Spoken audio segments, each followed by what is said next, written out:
principio, Jesús creó todo. Su creación era perfecta. Un día, el dragón, la serpiente antigua, tentó a nuestros primeros padres. Desde entonces, el mundo ha sido controlado por el pecado. Las tinieblas se esparcieron a todo rincón, hasta que el Hijo del Hombre vino, Dios hecho carne, a ofrecer salvación. A los suyos vino, y los suyos lo mataron. Él resucitó y se fue. Ahora todo lo que existe anhela su regreso. Todo el mundo espera la revelación de Jesucristo.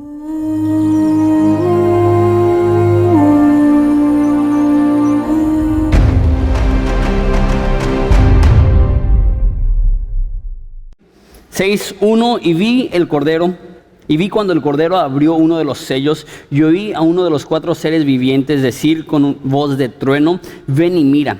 Y miré, y he aquí un caballo blanco, y el que montaba tenía un arco, y le fue dada una corona, y salió venciendo y para vencer. Cuando abrió el segundo sello, oí al segundo ser viviente que decía: ven y mira. Y salió otro caballo bermejo, y el que le montaba le fue dado poder para quitar de la tierra la paz, y para que se matasen unos a otros, y se le dio una gran espada. Cuando abrió el tercer sello, vi al tercer ser viviente que decía: ven y mira. Y miré, y he aquí un caballo negro, y el que lo montaba tenía una balanza en su mano. Y oí una voz de en medio de los 4 seres vivientes que decía: 2 libras de trigo por un denario, 6 libras de cebada por un denario, pero no dañes el aceite ni el vino. Cuando abrió el cuarto sello, oí la voz del cuarto ser viviente que decía: ven y mira. Miré, y he aquí un caballo amarillo, y el que se montaba tenía por nombre Muerte, y el Hades le seguía, y le fue dada potestad sobre la 4ª parte de la tierra para matar con espada, con hambre, con mortandad y con las fieras de la tierra. Cuando abrió el quinto sello, vi bajo el altar las almas de los que habían sido muertos por causa de la palabra de Dios y por el testimonio que tenían. Y clamaban a gran voz diciendo: ¿hasta cuándo, Señor, santo y verdadero, no juzgas y vengas nuestra sangre en los que moran en la tierra? Y se les dieron vestiduras blancas, y se les dijo que descansasen todavía un poco de tiempo hasta que se completara el número de sus consiervos y sus hermanos, que también habrían de ser muertos como ellos. Verso 12. Miré cuando abrió el sexto sello, y aquí hubo un gran terremoto, y el sol se puso negro como tela de silicio, y la luna se volvió toda como sangre. Y las estrellas del cielo cayeron sobre la tierra, como la higuera deja caer sus higos cuando es sacudida por un fuerte viento. Y el cielo se desvaneció como un pergamino que se enrolla, y todo monte y toda isla se removió de su lugar, y los reyes de la tierra, y los grandes y los ricos y los capitanes y los poderosos y todo siervo y todo libre se escondieron en las cuevas de entre las peñas de los montes, y decían a los montes y a las peñas: caed sobre nosotros y escondednos del rostro de aquel que está sentado en el trono y de la ira del Cordero, porque el gran día de su ira ha llegado. ¿Quién podrá sostenerse en pie? Oramos. Jesús, te pido, al estudiar este pasaje fuerte, que nos des entendimiento. Padre, que no seamos nosotros los que te juzgamos a ti. Señor, que tú seas el que nos juzgas a nosotros y nos demuestras realmente qué es el propósito de Apocalipsis. Jesús, te pido que no tengamos este orgullo y esa prepotencia que creemos que lo que haces está mal. Ayúdanos a saber que lo que nosotros sabemos es limitado y lo que tú sabes es perfecto. Entonces tú solamente haces lo bueno. Padre, te pido por cada uno de los que estamos aquí, te pido que en este pasaje tú nos des entendimiento. Es en tu nombre precioso que pedimos esto. Amén. La mayoría del tiempo, cuando las personas leen el libro de Apocalipsis, están buscando una experiencia similar a cuando alguien va al cine a ver una película de terror. Sabes que a mí me gusta la adrenalina, a mí me gusta el miedo, a mí me gusta desvelarme y como que sentir esa cosita, no sé. De hecho, eso era la forma que yo leía Apocalipsis cuando era adolescente. Lo leía y veía la bestia, el dragón, y como que es una actitud de verlo casi como una novela de terror. Y en cierta forma sí hay mucha destrucción y sí hay cosas catastróficas, pero no todo el libro es así. Ya hemos estudiado los primeros 5 capítulos y no ha habido nada catastrófico hasta ahorita. pero ahorita ya va a iniciar lo que es realmente apocalíptico, de la revelación de Jesucristo. Aquí está sucediendo lo que realmente es catastrófico, lo que va a destruir el mundo entero. Ahora, unas cuantas reglas que tenemos que establecer, y esto ya lo hemos hablado antes, y eso es que el fin del Apocalipsis no es demostrarnos todos los detalles acerca del futuro. Simplemente no es. El libro inicia con la frase, la revelación de Jesucristo. Por eso el título de la serie es la revelación de Jesucristo, porque el enfoque de Juan no es darnos un mapa detallado o una guía detallada de cómo va a suceder los sucesos del fin del mundo, cómo va a juzgar Dios el mundo. Ahora, sí nos va a dar mucha información, pero porque el fin no es ese, no va a ser completa, no nos va a dar todos los detalles. La pregunta no es, ¿qué podemos aprender acerca del fin del mundo? La pregunta es, ¿qué podemos aprender acerca de Jesús? Porque a fin de cuentas ese es el fin del libro, la revelación de Jesucristo.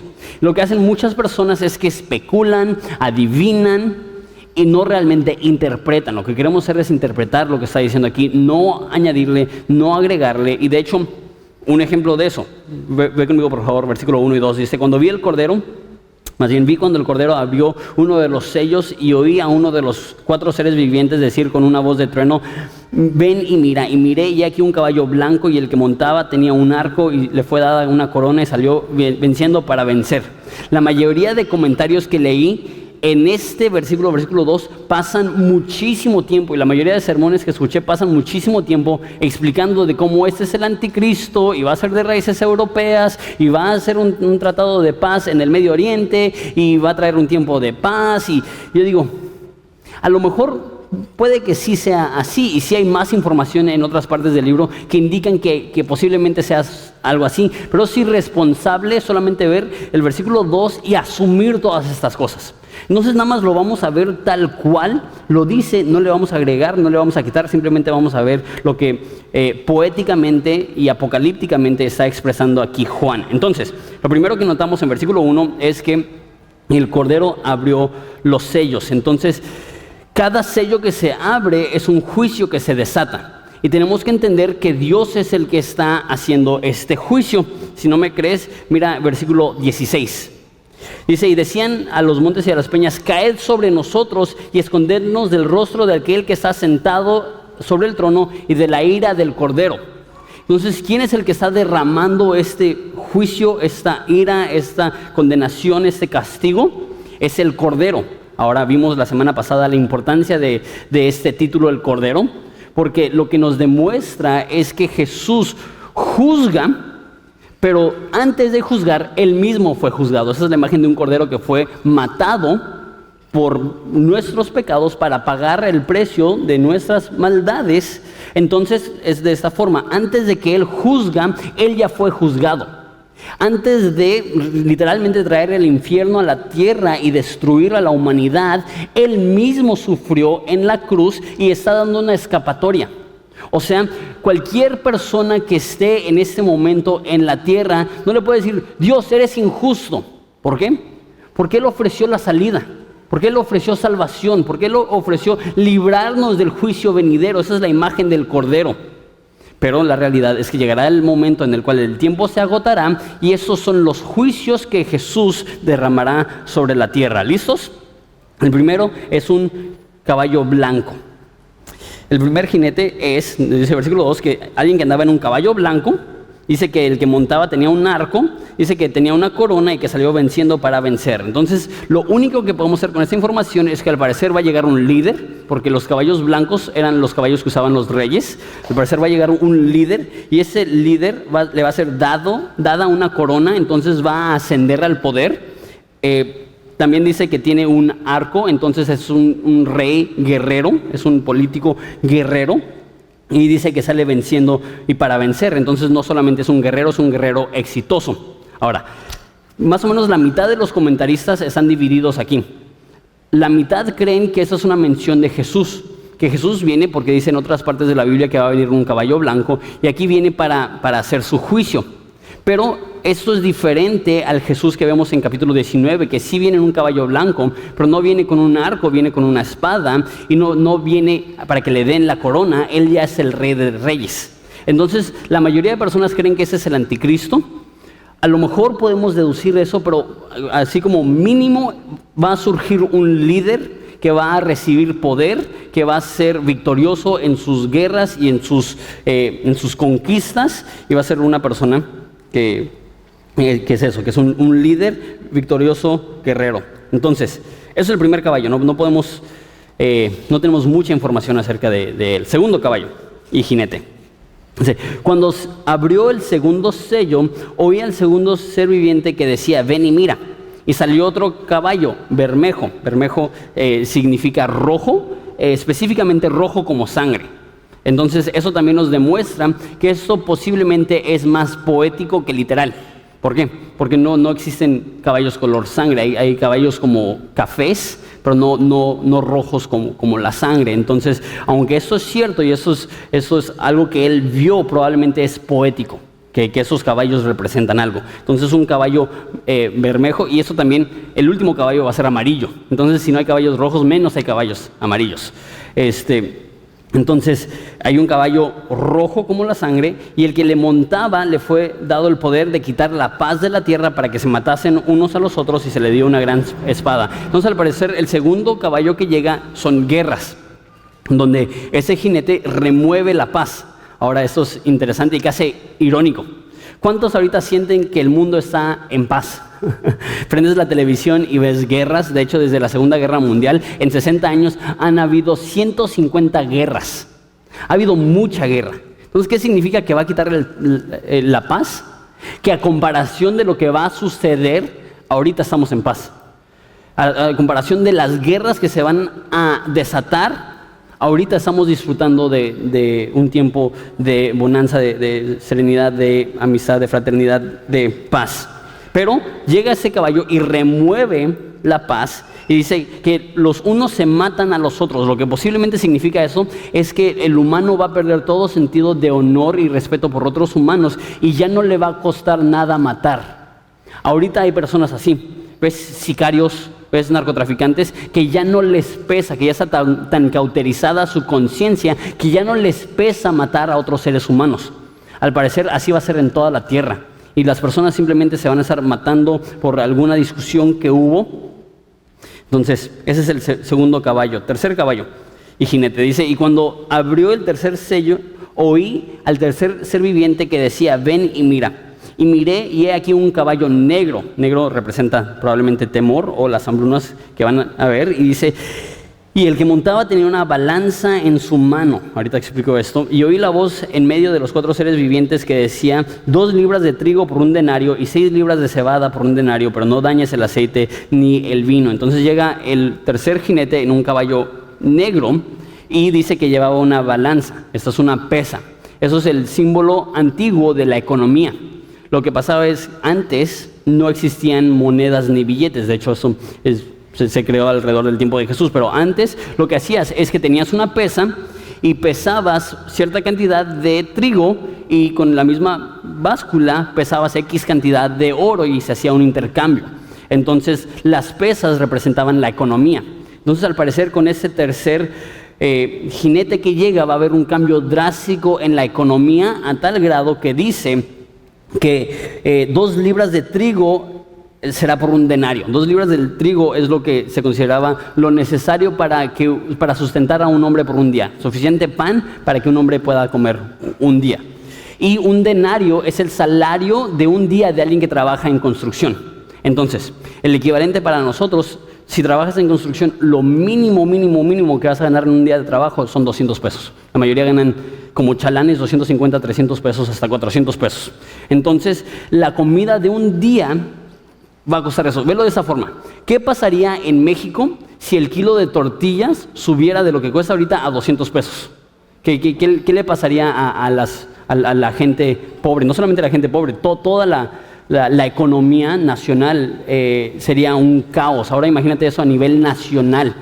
Lo que va a suceder es que no solamente los pobres van a ser afectados, todos van a ser afectados. Y tenemos crisis económicas y tenemos depresiones económicas donde sí todos salen afectados, pero la mayoría de gente no se está muriendo de hambre. Pero en este caso, a nivel global, solamente te va a alcanzar tu trabajo de un día para comprar comida para una sola persona. Entonces imagínate las familias, literalmente la gente se va a estar muriendo de hambre. Les dije que este pasaje era como que oscuro. Cuarto jinete, versículo 7. Dice, cuando abrió el sello, oí la voz del cuarto ser viviente que decía, ven y mira. Miré y he aquí un caballo amarillo. Amarillo probablemente no es la traducción correcta, de hecho es más bien pálido, entonces enfermizo. Miré aquí un caballo amarillo y el que montaba tenía por nombre Muerte y el Hades. Hades es una forma que la Biblia habla del infierno o habla de la tumba, es intercambiable. A veces está hablando de la tumba, a veces del infierno. Entonces, si su nombre es Muerte y Infierno o Muerte y Tumba, como que te da una idea de lo que está hablando. Y le fue dada potestad sobre, escucha bien, la cuarta parte de la tierra para matar con espada, con hambre, con mortandad y con las fieras de la tierra. Entonces, al parecer es una secuencia. Y llega un líder y a raíz de que llega este líder empiezan guerras. ¿Y qué es lo que pasa con las guerras? Mueren muchos. Y obviamente cuando hay guerras, ¿qué es lo que pasa? Hay hambrunas. Eso es lo que pasó en Europa después de la Primera Guerra Mundial, después de la Segunda Guerra Mundial. Hay hambrunas. La economía se destruye cuando hay guerras. Entonces, lo primero que sucede, llega un líder, guerras, hambrunas. Y después de las hambrunas, aquí dice que, versículo 8, que la gente se va a matar a espada, con hambre, mortandad. Mortandad significa aquí pestilencias. Y con bestias, con fieras. Eso puede significarse que por el caos que hay, por ahora todos están viviendo sin mucho, de repente los animales también tienen hambre, los animales están atacando. ¿Puede ser eso? Aunque se escucha un poco raro, no creo. Yo creo que más bien está hablando de animales que son portadores de enfermedad, como ratas o cosas así, que están muriendo por piquetes de mosquito, por mordeduras de ratas. De hecho, en el siglo XIII, una tercera parte de Europa murió en la plaga bubónica, donde las ratas eran los agentes de estas enfermedades. Imagínate, millones de personas ya murieron por ratas, entonces a lo mejor va a ser algo parecido, donde se va a desatar guerra, hambruna, pestilencia, horrible. Ahora, lo más impactante no es solamente que van a suceder estas cosas, es el grado en el cual van a suceder. No solamente es terrorífico en el aspecto que van a haber guerras y todo esto, sino que aquí dice que una cuarta parte del mundo morirá. Ahorita nos estamos acercando a los 8,000 millones de habitantes sobre la tierra. Imagínate para que muera esa cantidad de personas, para que te des una idea. En un lapso de 6 años y medio, casi 7 años, en la Segunda Guerra Mundial, murieron 60 millones de personas. Si muere una cuarta parte de la tierra, estamos hablando de 2,000 millones, 40 veces más personas de las que murieron en la Segunda Guerra Mundial en un lapso mucho más corto de tiempo. Y ya ven por qué lo que les dije ayer, que aquellos que no han estudiado Apocalipsis es como ver una película de Quentin Tarantino por primera vez. Estás como que, oh. Pero es terrorífico, es realmente grave lo que va a suceder. Y la pregunta es, ¿cómo debemos de reaccionar? ¿Cómo debemos de ver? ¿Es justo que Dios tome medidas tan drásticas? ¿Es correcto que Dios, porque recuerda que los seres vivientes, esos son ángeles. Los ángeles son los que están enviando estos caballos y esos jinetes. Y ya vimos en versículo 16 que la gente entiende que este juicio viene de parte de Dios. ¿Está bien que Dios haga esto? Mira lo que el quinto sello, y eso es interesante. Cuando abrió el quinto sello, vi bajo el altar las almas de los que habían sido muertos por causa de la palabra de Dios y por el testimonio que tenían. Hay dos posibilidades aquí. Uno, esto puede ser que está hablando de gente cristiana que esté muriendo en ese tiempo siendo ejecutada. Eso es uno. Dos, esto puede estar hablando de cualquier persona en la historia del mundo que ha sido matada. Yo creo que más es la segunda, que en el trono, en el cielo, nos dice Isaías que hay un altar. Entonces, enfrente del altar están todas las almas de aquellos cristianos que han sido ejecutados. ¿Y qué es lo que dice en versículo 10? Y clamaban a gran voz diciendo, ¿hasta cuándo, Señor santo y verdadero, no juzgas y vengas nuestra sangre en los que moran en la tierra? Les explico lo que está sucediendo, porque eso es tan distinto a lo que vivimos hoy en día como cristianos. La mayoría del tiempo en la historia de la iglesia, y más en la antigüedad, más en este tiempo, el ser cristiano era un riesgo, no solamente a tu salud, no solamente a tu economía, a tu vida. Y en la historia de la iglesia han habido cientos de miles, si no es que millones de personas cristianas que han sido matadas, han sido asesinadas por su fe.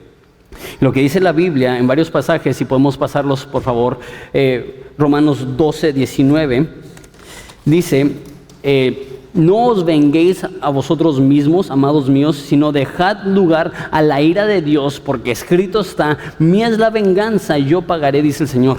Entonces lo que está diciendo Dios a los cristianos es no peleen, no tomen armas, no se defiendan. Y eso es tan al revés de lo que, no, pues si a mí me atacan, yo me defiendo. Yo voy a vengarme, pero dice Dios, no te vengues, eso es mi trabajo. Entonces han habido cristianos a través de milenios que en vez de defenderse están dejando que los maten creyendo esto. Y por eso es tan grande, porque nosotros nos defendemos por cosas que ni al caso, y ellos no se defienden cuando sus vidas están en riesgo. Esa idea no solamente es del Nuevo Testamento, de hecho en Romanos, eso que leímos, está citando lo que dice en Deuteronomio 32, 35, donde Dios dice, mía es la venganza y la retribución, a su tiempo su pie resbalará, porque el día de su aflicción está cercano, y lo que les está preparado se apresura.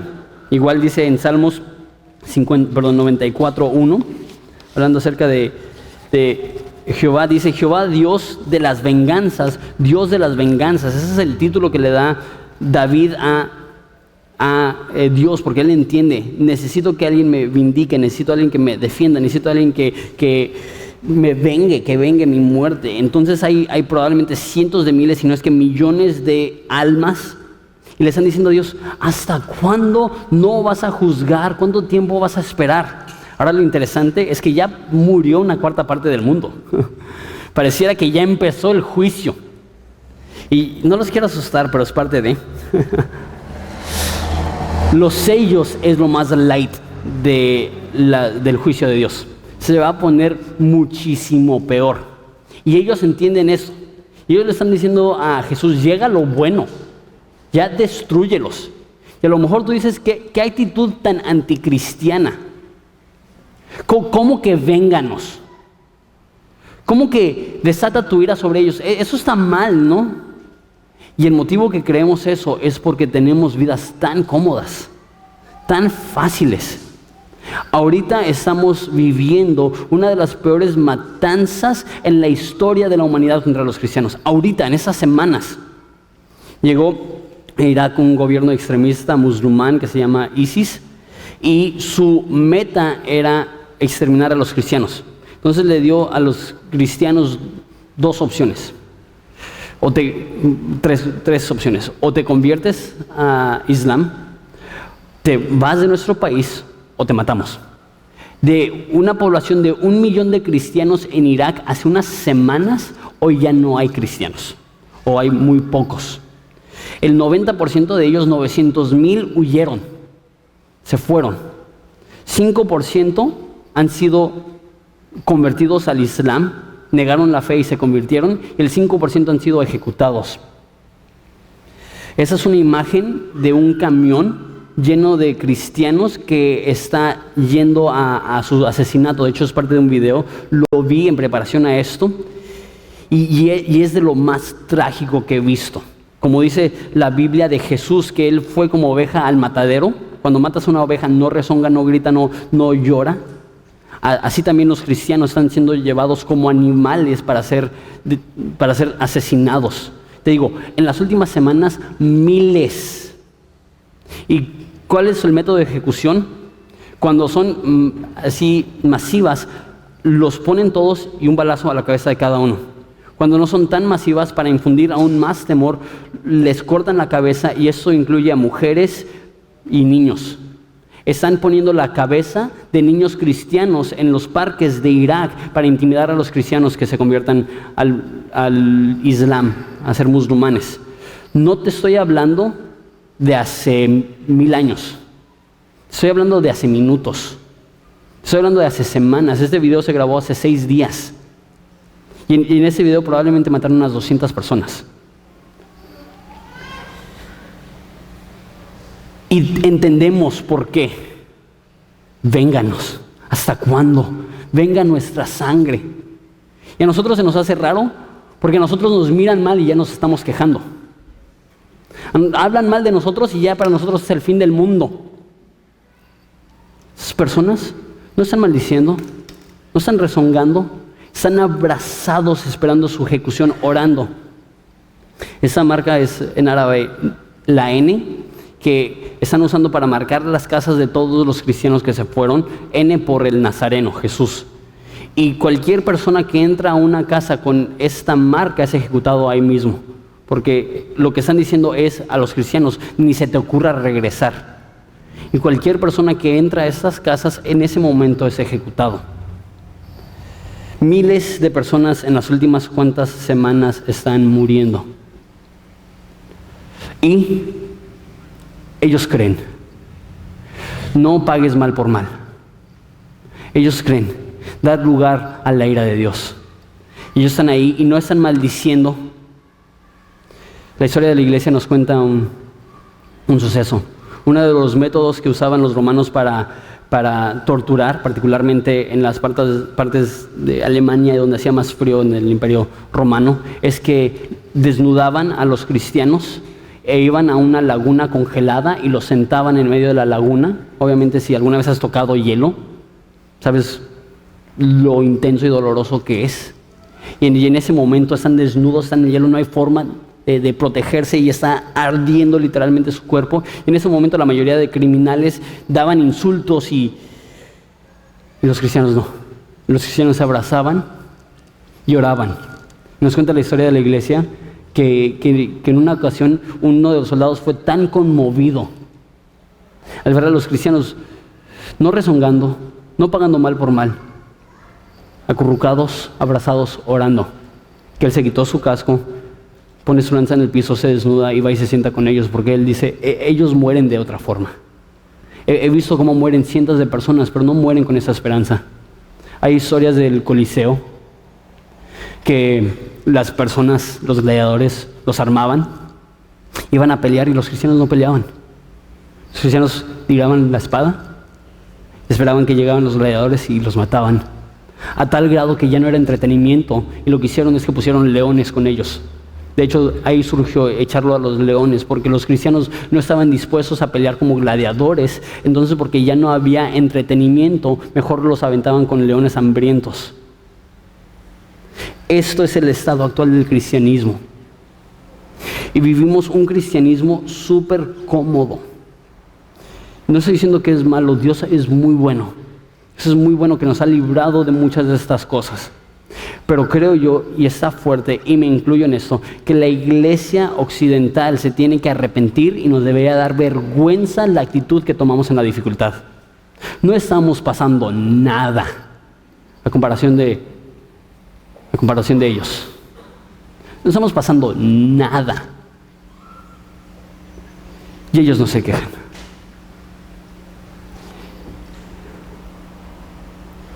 Y hay almas delante del trono de aquellos que sus hijos tienen sus cabezas empotradas en un poste en un parque en Irak.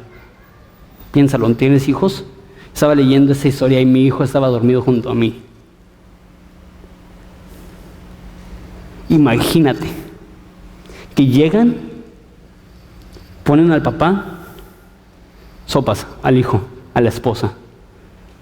Y los que conocen, los que eran cristianos, los que iban a la iglesia juntos, van caminando y ven las cabezas de sus seres queridos. De lo que más me pesa es que 5,000 personas han negado la fe. Pero yo nunca he tenido una pistola en mi cabeza. Tú nunca has tenido una pistola en la cabeza de tu hijo. Y este es el estado del mundo. Y muchas personas dicen, ¿cómo puede Dios hacer esto? Yo digo, ¿cuánta misericordia tiene Dios que no ha hecho nada todavía? que esto lo ha reservado, que hasta ahorita sigue el mismo mensaje de gracia. Que hasta ahorita sigue el mismo mensaje de amor. Cuando hay miles de sus hijos ejecutados en este momento, no es que Dios es tardo, es que Dios es paciente. No es que a Dios le vale. Dios hará justicia. Pero se está esperando. Se está esperando para que la mayor cantidad de gente pueda arrepentirse y llegar a Él. ¿Hasta cuándo, Señor? No vengarás nuestra muerte, no juzgarás por mi sangre. Llegará el momento, pero ahorita no es. Versículo 11. Y se les dieron vestiduras blancas y se les dijo que descansasen todavía un poco de tiempo hasta que se completara el número de sus consiervos y sus hermanos que habían de ser muertos como ellos. Okay. Dicen, ¿cuánto tiempo? Todavía falta un poco. Dice, todavía hay más cristianos que van a morir. Todavía hay más cristianos que van a padecer. Ahora, la pregunta es, si sucedió el rapto, ¿de dónde salieron esos cristianos? Hay dos posturas. Uno es que no existe el rapto y como les dije hace como 3 semanas, no debemos de enfatizar demasiado el rapto porque la Biblia lo menciona muy pocas veces. Entonces es posible que el rapto no sea como lo conocemos, pero para mí no es congruente eso con el resto de Apocalipsis. Lo más congruente es que el Apocalipsis, esta ira que Dios está derramando, es el último avivamiento que va a haber. Y ahorita Dios está salvando a personas a través de misericordia, pero llegará el momento donde Dios los salvará a través de temor. Y les juzgará y personas se arrepentirán, y en ese lapso donde Dios está derramando su juicio habrán muchas personas que se convertirán y por convertirse serán ejecutados. Nos dice, espérate, todavía hay más personas que van a morir y una vez que se cumpla el número de las personas que van a morir, entonces vengaré, entonces regresaré, y ahí sí es cuando Dios los echa al lago de fuego y hace todas estas cosas que veremos pronto. Ok, versículo 12, sexto sello. Miré cuando abrió el sexto sello, y aquí hubo un gran terremoto, y el sol se puso negro como tela de silicio, y la luna se volvió toda como sangre. Okay. Entonces, seguimos leyendo, versículo 13.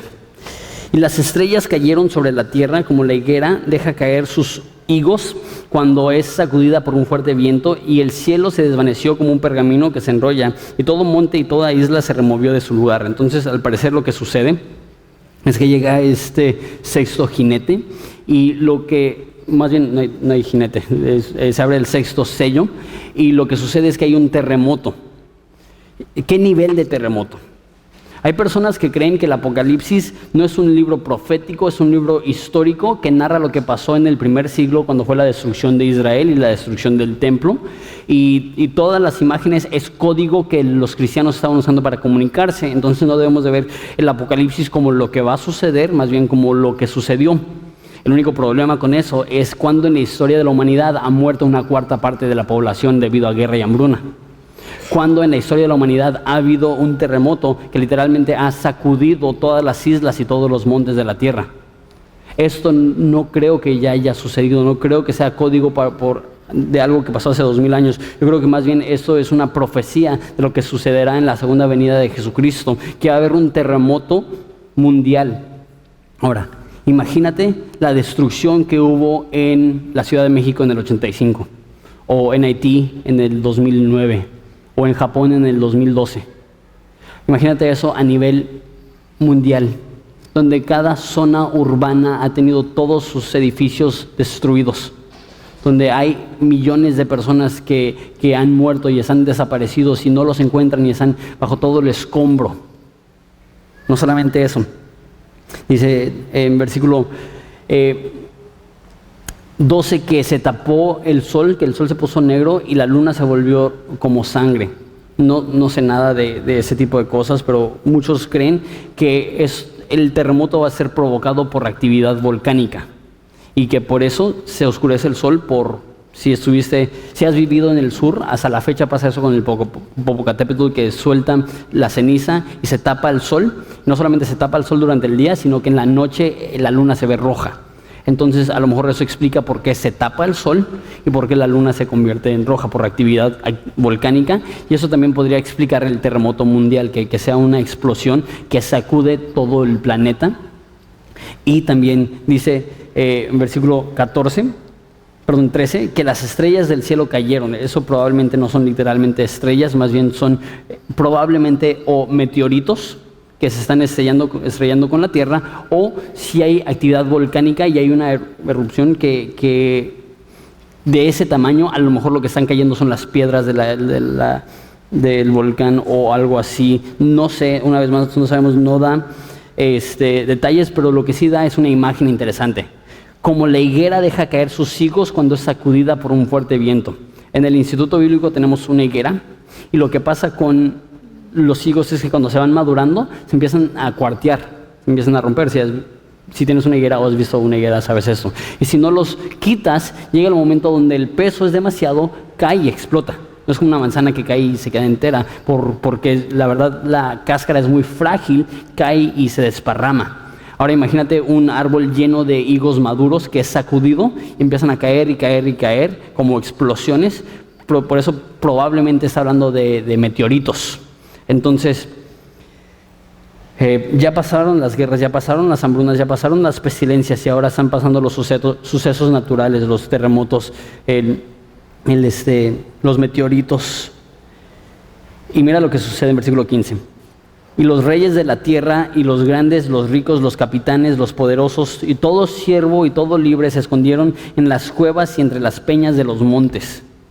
Entonces todo eso está sucediendo y se esconden. Ahora, lo que es raro, si todas las montañas se están moviendo y hay un terremoto masivo, ¿dónde es el peor lugar para esconderte?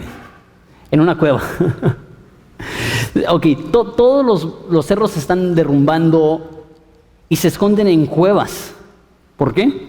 Eso no es protección, eso es suicidio. Mira lo que dice versículo 16. Y decían a los montes y a las peñas: caed sobre nosotros y escondednos del rostro de aquel que está sentado sobre el trono y de la ira del Cordero, porque el gran día de su ira ha llegado. ¿Quién podrá sostenerse en pie? Dos cosas aquí. Uno, interesantemente, ellos reconocen que eso es el juicio de Dios, que eso es la ira de Dios, que eso no es algo meramente catastrófico naturalmente, eso no es un desastre natural. Eso no es una coincidencia que hubo algún terremoto nada más. La gente entiende, Dios nos está juzgando. Y en vez de querer continuar con ese juicio, le están diciendo a las piedras: caigan sobre nosotros, a los cerros, caigan sobre nosotros y escóndanos. Entonces, y terminan con esta frase. Quiero terminar también con esta frase. Porque el gran día de su ira ha llegado. Eso es lo que le espera al mundo entero. Y la pregunta es: ¿quién puede sostenerse en pie? ¿Quién puede ver a un Dios así y estar parado? Definitivamente ninguno de ellos. Ellos están escondidos en las peñas. Pero me encanta lo que dice en Romanos 5, 1 y 2. Dice: justificados pues por la fe, tenemos paz para con Dios por medio de nuestro Señor Jesucristo, por quien también tenemos entrada por la fe a esta gracia en la cual estamos firmes. ¿Quién puede estar en pie? Solamente aquellos que están en la gracia. Solamente aquellos que van a ser librados de este momento, de esta ira, de este juicio. La Biblia dice que es el amor de Dios que nos lleva al arrepentimiento. El plan de la Biblia no es asustarte para que llegues a Jesús en temor diciendo: no me mates. El fin de la Biblia es que estés tan impresionado con la gracia de Jesucristo que todavía no ha juzgado, que eso te conmueva a: yo quiero servir a un Dios así. Yo quiero amar a un Dios así, que aunque yo merezco la muerte, no me ha dado la muerte.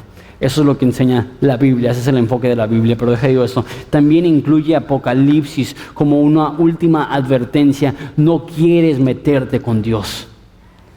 La Biblia dice, y eso lo vimos la semana pasada, que los que rechazan a Jesús, la ira de Dios permanece sobre ellos. Si tú estás aquí y no eres cristiano, no te puedo garantizar que esto va a pasar en un año, o en 10 años, o en 20 años, o en tu vida, o en un siglo. No te puedo garantizar que esto es lo que tú te vas a enfrentar. ¿Sabes qué? Ya sea que venga Jesús y experimentes esto, o tú mueras y vayas a Jesús, el fin es el mismo. Si no estás en Cristo, te vas a enfrentar a la ira de Dios.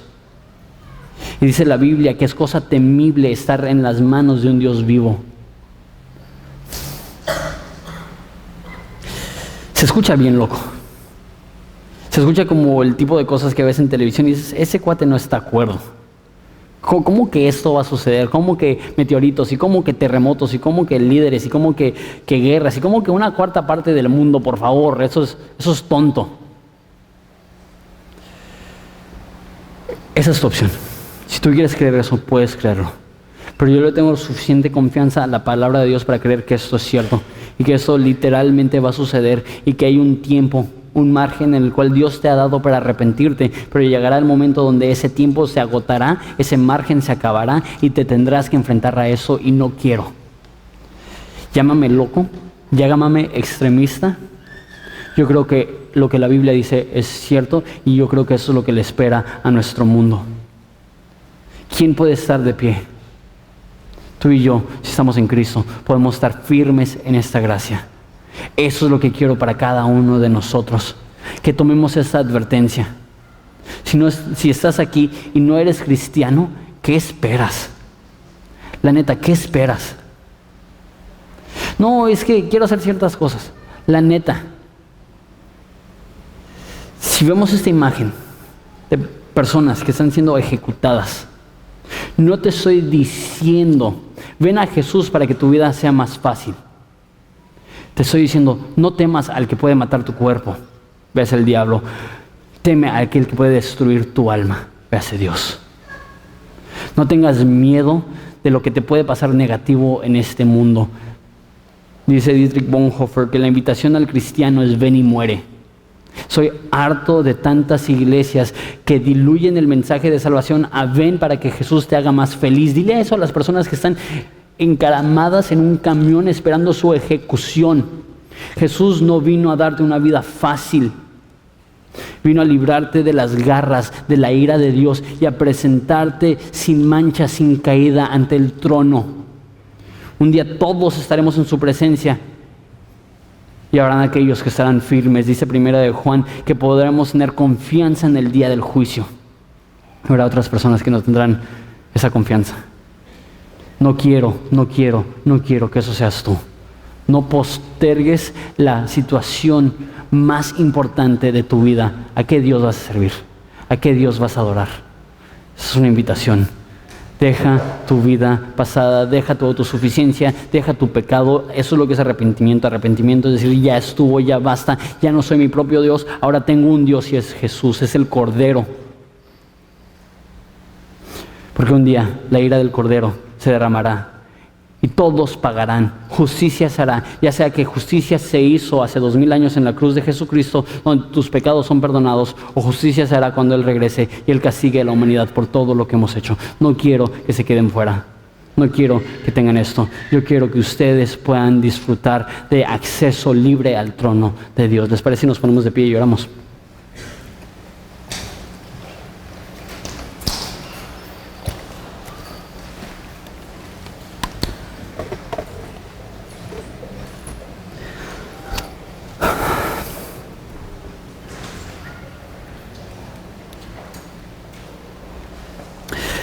Padre, te pido por cada uno de nosotros,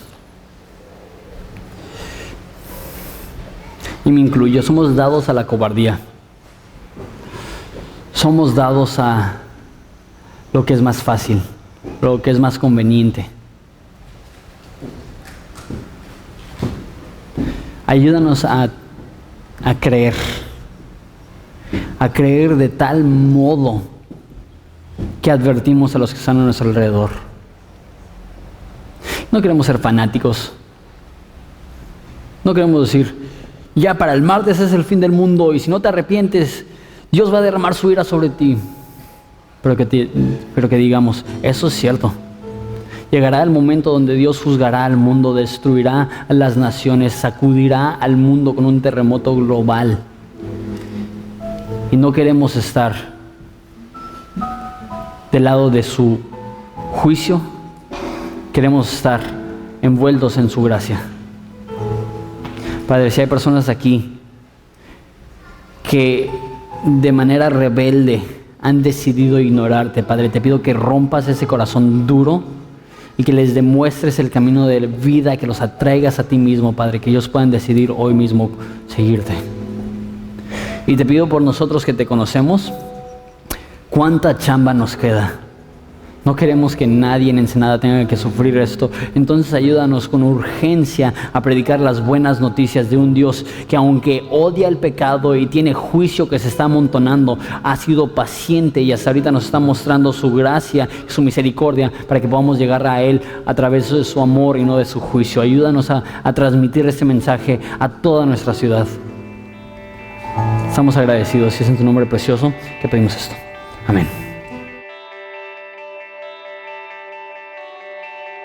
Hola, mi nombre es José Michel, soy uno de los pastores aquí en Horizonte Ensenada, encargado del Ministerio de Producción. Si este ministerio ha sido de bendición para tu vida, nos gustaría que nos mandaras tu historia. Escríbenos a horizonteensenada@gmail.com. También, si quieres bendecir económicamente a nuestro ministerio, puedes ir a horizonteensenada.org/dar. Solo te pedimos que lo que des no interfiera con lo que hace tu iglesia. Gracias.